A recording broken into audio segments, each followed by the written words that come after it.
Hello everyone, it's Sandra and welcome to today's video. I'm sure you all know by now that Sephora is having their spring VIB sale event, and I thought I would throw in my 2 cents and give you some recommendations as well as my current wish list, what's in my cart, what I'm planning on checking out during the sale. I just picked my top 10 favorite products that you can buy at Sephora right now. The makeup products, I am kind of wearing them all on my face and I filmed myself applying them, so you will see cutaways of me applying them as we talk about things. I don't want to get too rambly, so let's get started. Item number 1 is the Makeup Forever HD Skin Foundation. Long story short, I was not expecting to fall in love with this as much as I did. I got a sample of it at Sephora because I was honestly just bored, but joke's on me because I fell in love with it so much I ended up buying the full size. And this is one of my favorite foundations ever. It's definitely earned a spot in my top 5 favorite foundations, if I'm honest. I just love it. It looks like skin. It's like a really nice light to medium coverage. It does set quickly, so I like to do like one side of my face first and then I do the other side of my face. My favorite way of applying it has been either just with fingers for a really low maintenance, light coverage, or I do like a thicker layer spread with fingers and then blend it out with a beauty blender if I want a little bit more coverage. If you also have oily combination skin and if you tend to like the same foundations I do, like if you like the Fenty Skin Tint, if you like the Dior Face and Body Foundation, I think you will also really enjoy this. It's a little bit more coverage than the Fenty Skin Tint, but I can't quite build it up as much as the Dior Face and Body. The Dior Face and Body is a lot more fluid. It layers on itself in a more flattering way. Whereas this one, I don't love the look of it layered. I think this foundation shines just as one layer. And the finish is incredible. It looks like skin.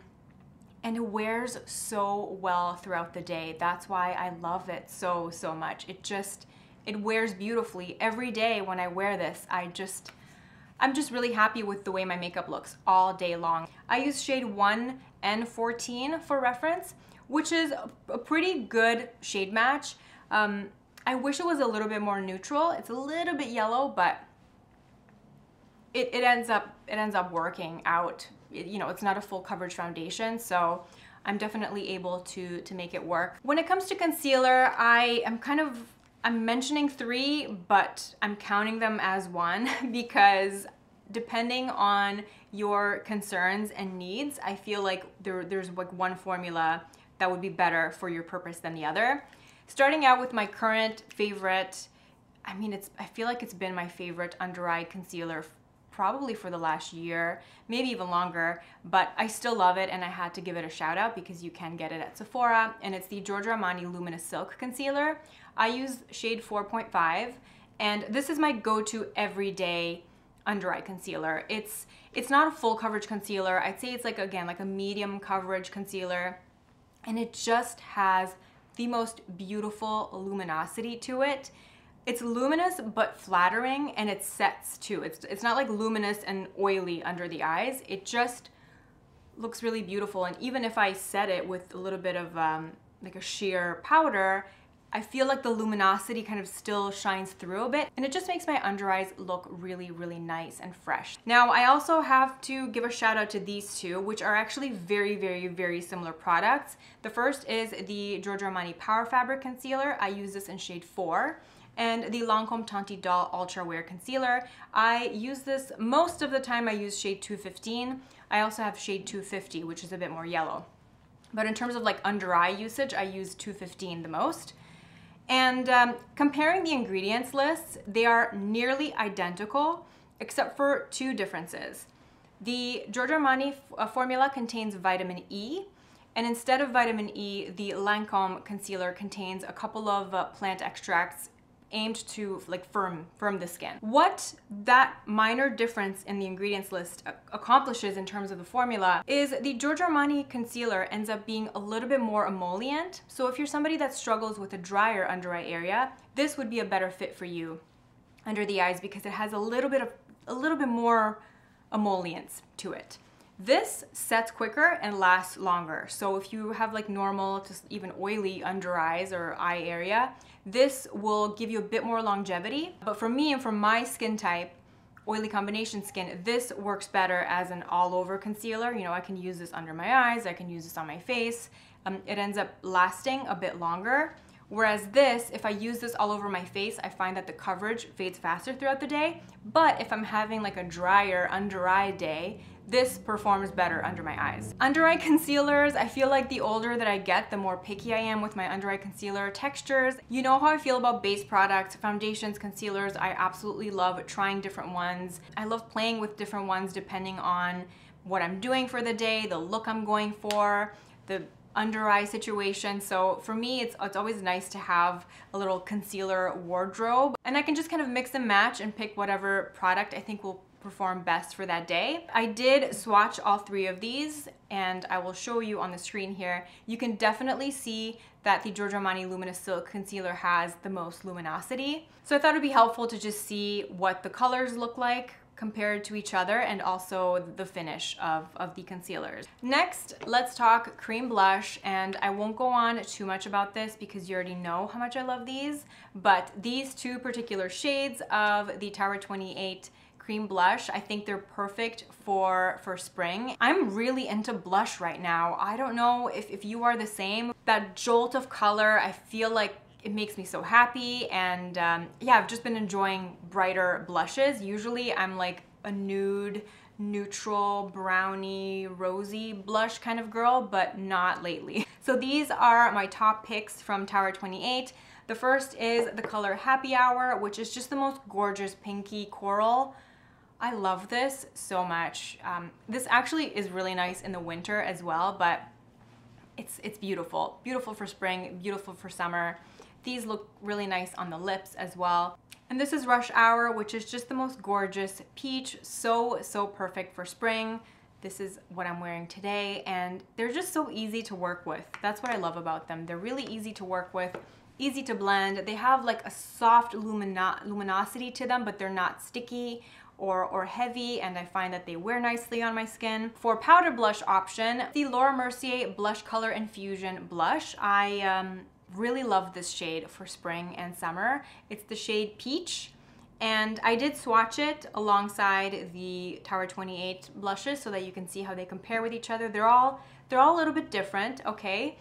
And this particular shade has some shimmer running through it, but it just ends up looking so flattering on the cheek. If I really want a long-lasting cheek color, I layer these together, and they work really nicely together, and I find that the sheen in this formula kind of serves instead of a highlighter. I never feel like I need a highlighter after this. And to go with those beautiful spring blush shades, I have my one lipstick recommendation. This has been a favorite of mine for a long time. I've recently kind of rekindled my love for it. I've been wearing it like every day, and every time I put it on, I'm just like, this is fantastic. I need to talk about it more. And honestly, what better time to recommend an expensive Tom Ford product than the time you can get it on sale? Tom Ford Beauty does not go on sale often, so when you can snatch it on sale, it's a real treat. This is the color First Time. This is from the matte range. They do have several different finishes across the range. And while I love the classic Tom Ford lipstick line, I personally prefer the matte formula because I find that the lipsticks themselves last longer. Whenever I had bought a traditional satin finish lipstick from the Tom Ford line, I just found that they expire quite quickly. For me, the matte formula has a longer shelf life, so I'm more drawn to it because of it. But the color First Time is my perfect peachy pink. I'm wearing it today. It is really comfortable, and I can always add a gloss on top if I want a shiny finish. Color itself, the pigment of the color stays on my lips for a really long time, and it just never dries my lips out. My lips are always nice and comfortable when I wear this. The next product will not be a new or surprising product, but this is something that I still am very much into, and this is something that I will personally be replenishing this Sephora sale. It's the Kosas Air Brow. This has been my favorite brow gel. I absolutely love it. It gives me the perfect amount of light, fluffy hold, and it really tints my brows. It just adds the nicest, softest tint so that my brows and my hair are more in line. It just gives me a little bit of more softness. The color is soft brown and I absolutely love it. And my final makeup-y recommendation is this little contraption. This is from BeautyBlender and it's the BeautyBlender Powder Puff.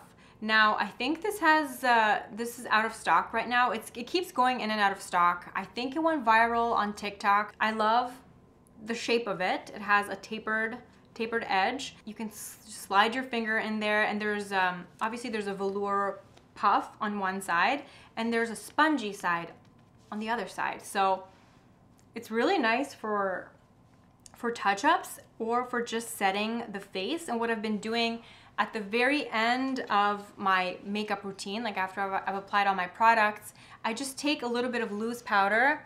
My favorite loose powder is still by Terry Hyaluronic Hydra powder, by the way. I know this is not a product you can buy from Sephora, but I've been getting a lot of questions about my favorite face powders, and this is still my favorite. So what I like to do is I just, dab the puff in the powder, tap off the excess on my hand, and just dab on the areas where I want the shine to go away, and it just kind of blurs away the texture and it keeps the shine away.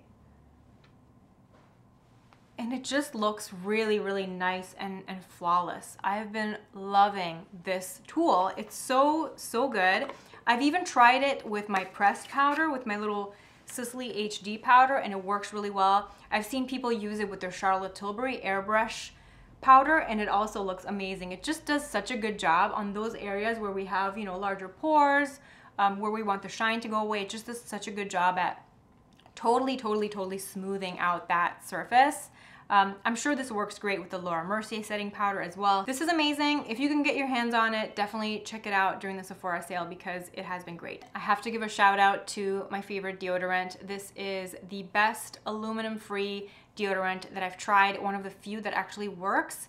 A lot of the times whenever I use stuff that's like not an antiperspirant designed to just completely stop you from sweating, anytime I try to just use a more, natural deodorant, aluminum-free deodorant, I end up smelling worse. A lot of the times they either make my armpits feel like sticky or oily or itchy, or they just don't work and I stink. This doesn't do any of that. It's just a really nice, quick drying gel, and I love the eucalyptus scent. They also have an unscented version if eucalyptus is not your thing, but it's not a strong scent that interferes with fragrance in any way if you wear your perfume. But I just love it. It actually works. Obviously it's not an antiperspirant. It doesn't stop you from sweating, but it keeps me smelling nice and fresh all day. And speaking of fragrance, I do have one fragrance pick from Sephora. This has just been my early spring favorite. I loved this so much last year as well, and I've been busting it out again this time. It's just perfect for this time of year. I am planning on doing a longer standalone video on my favorite spring fragrances, but not a lot of those are available at Sephora. This one is, so I thought I would mention it in this video too, and it's the Springtime in a Park by Maison Margiela fragrances. It smells like the label, Springtime in a Park. It smells like early spring. It's the most delightful, soft, floral, slightly musky, slightly fruity. It's not heady in any way. It's just really, really soft and pleasant. It smells a little bit of pear, a little bit of blackcurrant, and lily of the valley. It's just so beautiful. Lily of the valley is one of my favorite scents, especially this time of year. This is honestly one of my favorite fragrances from this brand, and I find it totally underrated because everybody talks about beach walk, everybody talks about jazz club and by the fireplace. This is a hidden gem, and especially for this time of year. And my last recommendation, and also something I will be repurchasing in the Sephora sale, is the K18 mask. When I first discovered this product, I actually had ordered it straight from their website because it was not available at Sephora, but it has since become available at Sephora. Definitely recommend reading into it if you have color treated hair, if you have highlighted hair, and if you just have damaged hair altogether. It's a really interesting mask. Definitely follow the instructions because it doesn't operate like a normal hair mask would. You have to skip conditioner when you use this, but I have definitely noticed an improvement in my hair health. I've been using it since the fall and I love it, and I'm still on my original bottle. I have fine thin hair, so I only use about 1 pump, 1.5 pumps when I do use this. I think if you have thicker hair, you go through this a lot quicker, but this is amazing. And it has definitely improved my hair health. Now moving on to what's in my Sephora cart, the stuff that I'm excited to buy in the sale. The first thing is another hair product, and it's the Amika Flash Hair Mask.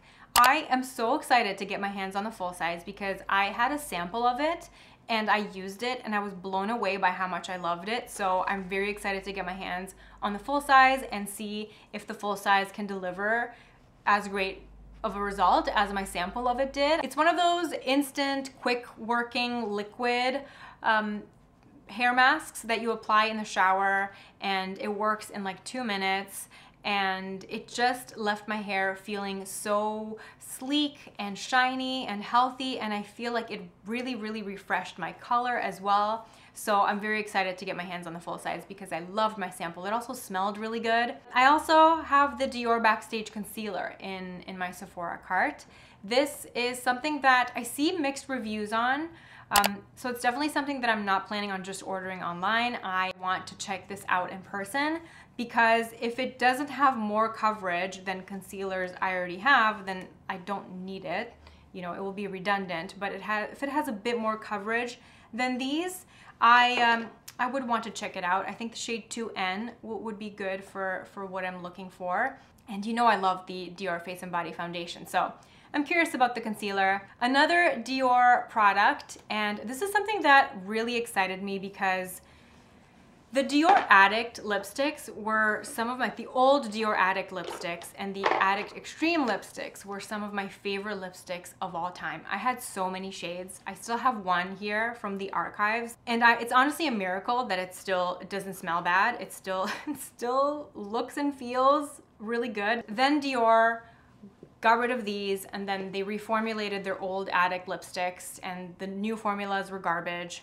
Now I see that they've reformulated it again. They revamped the packaging and made them refillable. While some of the exact color names that I used to have and love, I don't see them all represented in this new range. Some of them are still there. Like I used to have Riviera and I used to have Lucky, and some of the colors I saw that they came back. Some of them look really similar, maybe just with newer names. So I've got my eye on a few shades. This is another something that I would like to check out in person first, but this is something that really has me excited, even though I don't need more new lipstick. You know I don't need more new lipstick, but I just can't help it. I've been mad at Dior for discontinuing these for a long time. The only thing that slightly annoys me is that this new formula has fragrance in it. The old formula was unscented. Hopefully it smells good. Hopefully it's not like that floral. That scent has actually stopped me from buying so many lipsticks. That's like one of the reasons why I don't own any Gucci lipsticks, for example. I just don't like that scent. And the few times I've kind of told myself, you know what, I'll get over the scent. The color's amazing. I never end up wearing that lipstick because of the scent. So I'm not doing that to myself anymore. If I don't like the scent, if it's that floral scent, I'm just not gonna buy it because I know I'm not gonna wear it. That was really long-winded, but you know what I mean. Smell and taste is very important when it comes to a lipstick. I don't understand why a lot of luxury brands seem to think that we want flowers and perfume on our mouths. Like a little vanilla, a little like sweet dessert. Those scents make sense to me because, you know, that's stuff that would normally be in your mouth. But you know, I like the smell of roses, but I don't want to eat roses. You know what I mean? Anyway, that's my 2 cents on lipsticks and scent. So I am nervous that the Dior will have that floral scent, but maybe it won't. Maybe it'll just be like a soft vanilla or something fruity, something that I can handle. The last thing in my cart is not very exciting, but it's something that I do repurchase every Sephora sale or so, and it's just a new Reed diffuser for my powder room. I always feel like such a great hostess when I have a guest that, you know, uses the powder room and then they come out and they say, wow, your bathroom smells really nice. I love the Nest Reed diffusers. My go-to favorite scents for my powder room are the grapefruit scent and the cedar leaf and lavender. The cedar leaf and lavender scent is more of that like cologne-y type of scent. So if you like a more like masculine, fresh cologne kind of vibe, that would be the scent to go for. If you want something a little bit more refreshing, zesty and fruity, go for the grapefruit. I usually switch between the two. You know, I've got grapefruit going on right now, so I would like to alternate with a different scent.